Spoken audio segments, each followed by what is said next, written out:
2ตัวหัดซ้ายป้าพันอุ้ยพ่อจับกินอ๋อ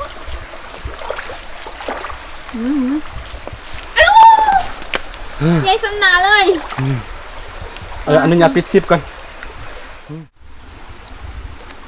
มันทีเดียวอ่ะต้องก็ได้กินเด้อเอาไปย่างกินเอาไปปิ้ง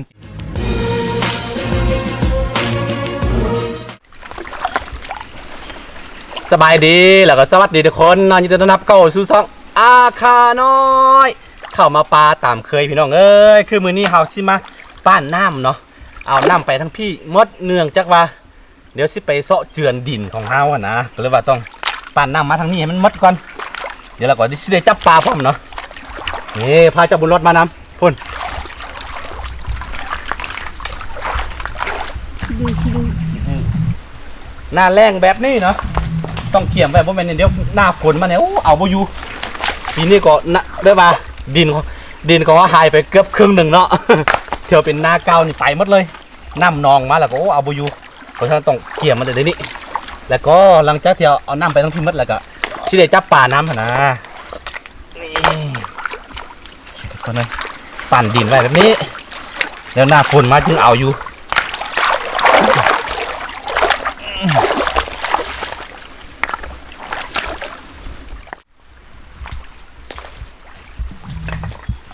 วิ่งรถมาช่วยเลยมารถโอ้ยช่วยกันจ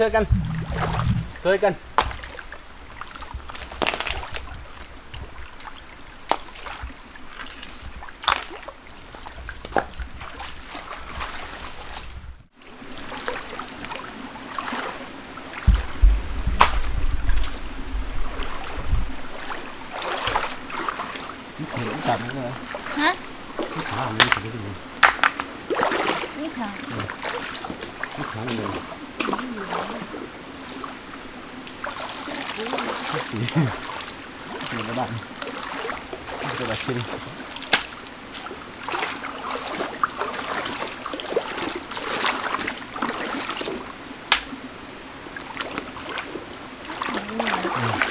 นี่ขากันนี่ขายาว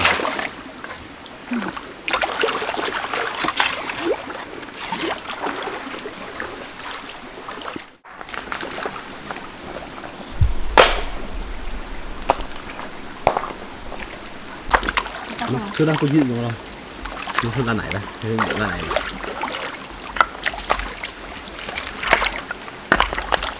นี่ทุกคนตอนนี้คือไอ้รอดมันสิไปจับปลาอยู่เล่เว้ยสิขับไปเลยโอ้พวกเราดูซื้อมันนี่ว่าแม่มันจับปลาอยู่ได้เห็นเมื่อกี้จับตัวกุ้งกิน2-3ตัวแล้วจับได้เรากินเองวอให้เขานี่มันจับกินอ๋อพอดีนำแห้งแล้วก็ปลามันเต้นขึ้นมานะ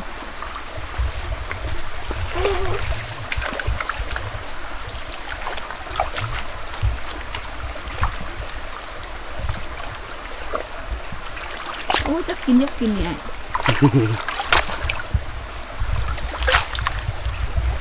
ช่วยจัดเลยไปเลยหัวกินนี่ว่าเลิศ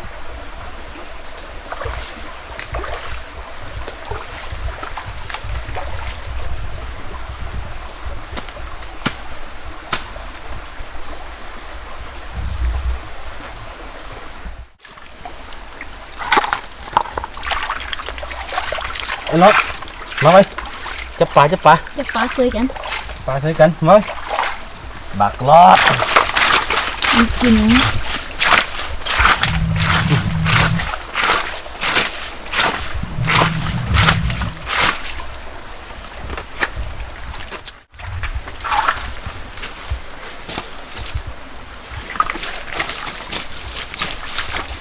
เฮ้ย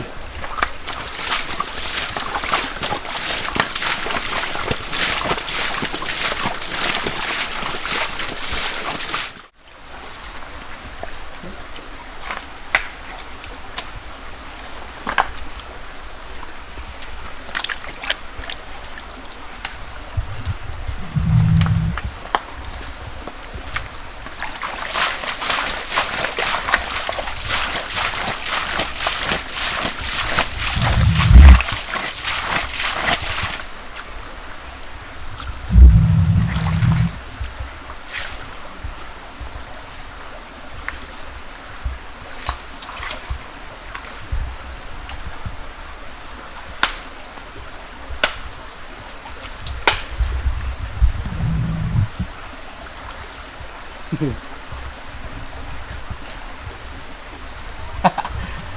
อา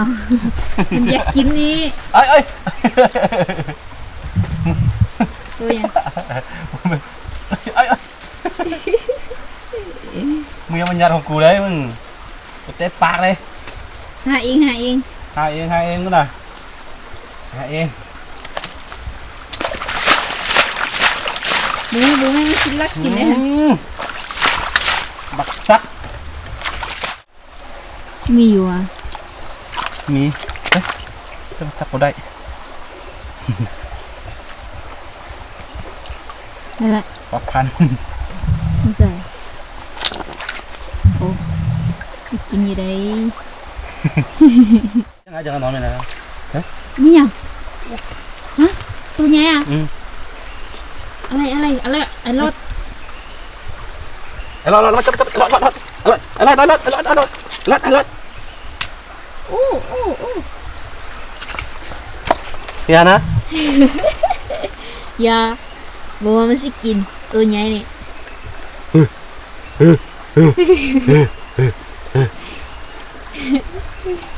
นี่เอา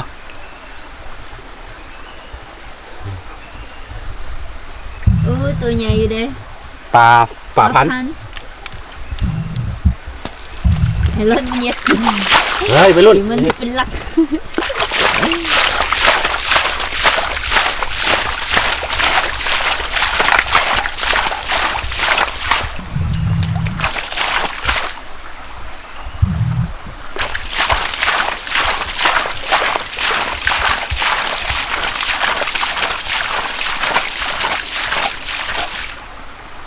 สีมือคือสีอันแม่ละเด้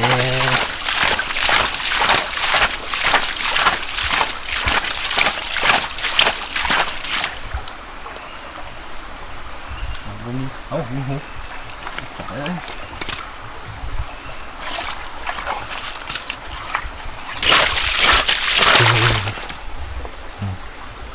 นี่แหละโอ้ my god ใหญ่ ปลาที่แซ่บที่สุดในห้วยแล้ว ปลาพันโอ้ยอย่านะลูกพี่ เฮ้ยเรียบร้อยขายไปต้นหน้าต้นตา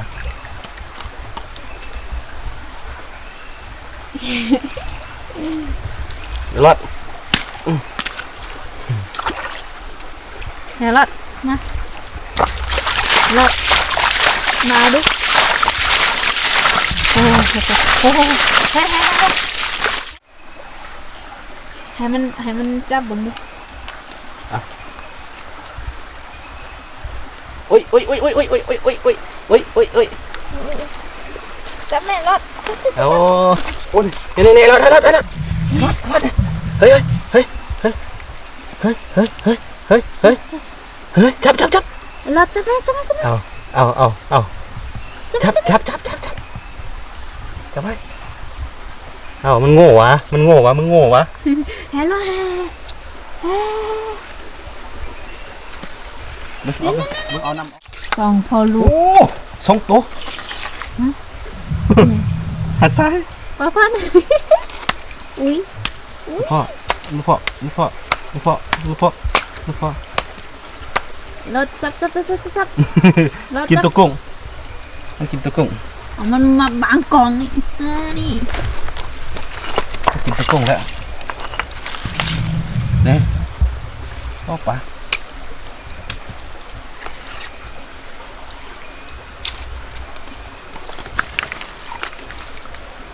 เฮ้ยโอ้ยมัน เป็นไงโอ้มันลงมาอยู่นี่บ่นี่เนาะ นี่แหละน้ำแห้ง ปลาสลัดได้นี่ปลาชนิดนี่ มันจะเห็นน้ำคุ้นๆแล้วก็ตามหามันก็เจอการพังตัวของมัน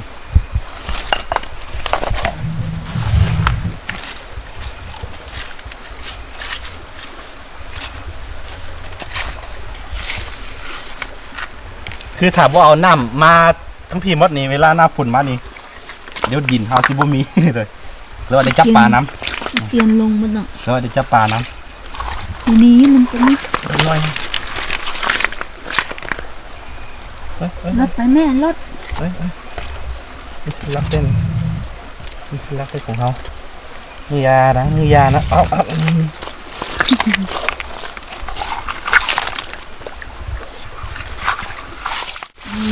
าก็จะเอาน้ำมันแห้งนะแต่ว่าแห้งนี้ปลาเต็มแน่นอนโอ้จะมาแห้งแล้วเด้อ รถ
ต้องมีสักตัว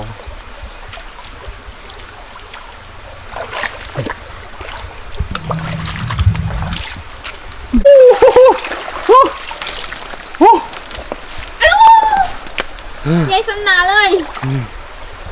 อันนี้อย่าปิดซิปก่อน โอ้ยใหญ่เนาะ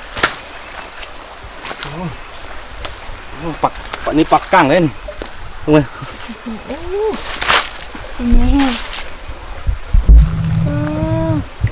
ไปรถลงจับเบิ้งดูลงจับเบิ้ง ปักก้างตรงนี้ แห่รถแห่จับมุกกาเนี่ย ตัวใหญ่แล้วมันมุกกา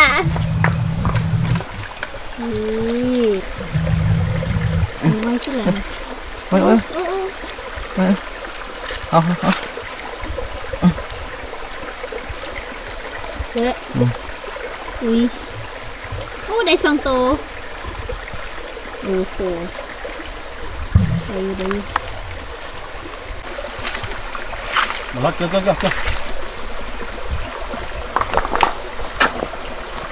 อาสิเขาต้องใครอ่ะ ไหนรถมันจะเอาเนี่ย เฮ้ย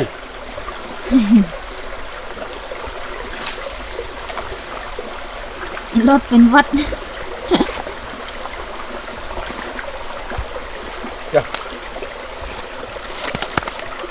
๋ยวจะ มันเห็นไอ้กินนี่แล้วก็มันเบิ้งซบไอ้ฮะมันมาเบิ้งอีหรอก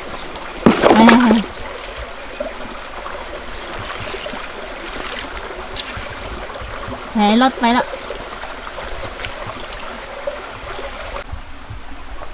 โอ้ตอนนี้คือรู้สึกว่า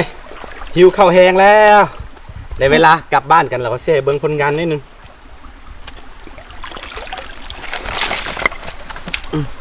โอ้เมื่อเอาปูออกกันเด้อโอ้โหได้ปูนี่เห็นไหมเป็นเนื้อปูใส่ไหนนี่กันพอได้กินเนาะแต่มือได้เวียกพร้อมแล้วก็ได้กินพร้อมตัวนี้ใหญ่สุด โอ้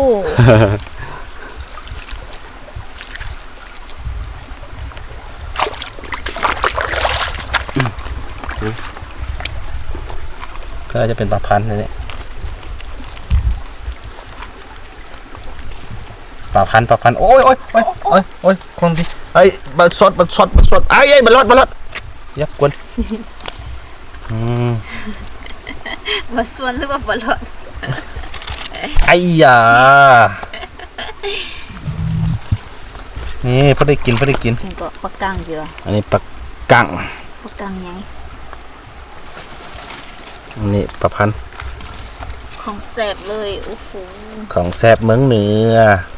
ว้าว อย่าไปกวนเด้อไอ้หลอดเด้อ มันบ่กล้าจับนะตัวใหญ่นะมันจับแต่ปลาซิว อันไหน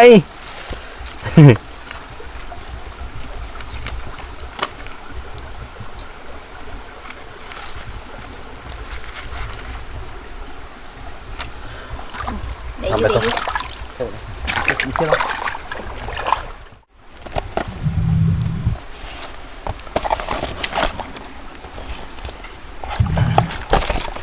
ก็ได้กินเด้อ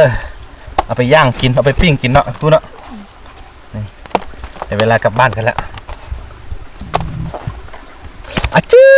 ไอ้หลอดเฮ้ย